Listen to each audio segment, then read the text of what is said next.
Dito tayo sa may Beacon Park. Beacon Park. So, iikot tayo sa Beacon Park. Maliit lang ito. Maliit lang ito guys. Ang Beacon Park. May mga pwedeng tambayan. Kita nyo yan, bench. Yan, upuan. Pwedeng tambayan. May mga tulips pa rin na yan, hindi pa nalalagas ang bulaklak niya. Yan, may tulips guys. Oh. Ayan. Ayan. Tulips. Ayan. The Beacon Park.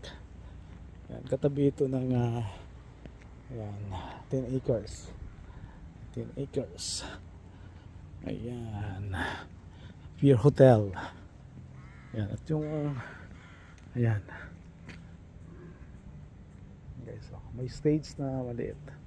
Pwede mag-perform ng talent mo. So gusto mo dyan, anytime pwede ka mag-perform. Walang bayad dyan, libre. Ayan. Pero huwag nang matagal. Practice. So baga.